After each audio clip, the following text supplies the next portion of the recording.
BJP বিধায়ক তথা অভিনেতা হিরণ চট্টোপাধ্যায়ের বিয়ের পর থেকেই তরজা তুঙ্গে। দ্বিতীয় স্ত্রী ঋত্বিকা গিরি মুখ খুলতেই থানায় অভিযোগ জানাতে গেলেন তার প্রথম স্ত্রী অনিন্দিতা চট্টোপাধ্যায়।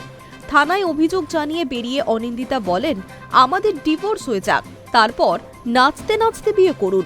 সে হিরণ চ্যাটার্জি ওকে বিয়ে করে কিনা আমরা দেখব। মঙ্গলবার দুপুরে হিরণ এবং ঋত্বিকার বিয়ের ছবি প্রকাশ্যে আসার পরেই অনিন্দিতা জানান, তাদের আইনিভাবে বিবাহ বিচ্ছেদই হয়নি।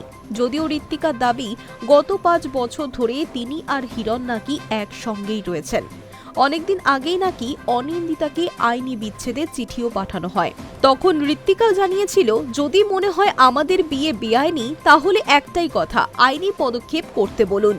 বুধবার থানায় অভিযোগ জানিয়ে বেরিয়েই এই প্রসঙ্গে অনিন্দিতার দাবি, আমি বার্তা দিলাম ওকে, দেখি কত সুখে শান্তিতে ও সংসার করে। সারাক্ষণ তো শুনি আত্মহত্যা করতে যাচ্ছে।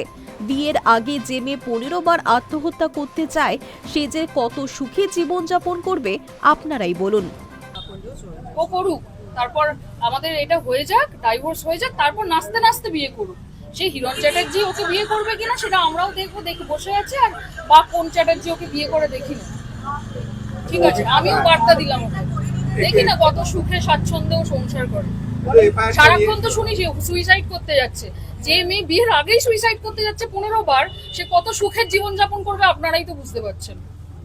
মেয়ে নিয়াশাকে নিয়ে থানায় গিয়েছিলেন অনিন্দিতা। বুধবার সকালে হিরণ কন্যা নিয়াশা সমাজ মাধ্যমে লিখেছিলেন, মা তুমি আমার হিরো। থানার বাইরে মায়ের সঙ্গে দাঁড়িয়ে নিয়াশা বলেন, ঋতিকা গিরি নিজেই আমাকে প্রথমে মিসড কল করেছিল, তারপর মেসেজ করে বলেছিল আমি আত্মহত্যা করতে যাচ্ছি। তখন বাবা আমাদের সঙ্গে ছিল। 2024 সালের মাঝামাঝি সময়ের ঘটনা। আমার কাছে সবকিছু স্ক্রিনশট রয়েছে। অনিন্দিতা জানিয়েছেন, সেই সময় তারা একসঙ্গে ব্যাংককে বেড়াতেও গিয়েছিলেন। তারপর থেকে টানা 5 মাস মেয়ে ও স্ত্রীর সঙ্গেই ছিলেন হিরণ। অনিন্দিতা যোগ করেন, সবচেয়ে বড় প্রমাণ হলো হিরণ আমাদের বাড়ি কিনে দিয়েছেন। 3 জনের নামে রয়েছে আমাদের ফ্ল্যাট। নিশ্চয়ই ডিভোর্স হওয়া কোনো বউয়ের নামে কেউ ফ্ল্যাট কেনে না। এটার উত্তর ঋতিকা গিরি দিক, তারপরে আমি ওর সঙ্গে কথা বলবো। এই ঘটনায় অনিন্দিতার সঙ্গে ছিলেন তার আইনজীবী ঝিলম অধিকারী। তার আইনজীবী জানিয়েছেন, হিরণ এবং তার দ্বিতীয় স্ত্রী ঋতিকা দুজনের বিরুদ্ধেই অভিযোগ জানানো হয়েছে।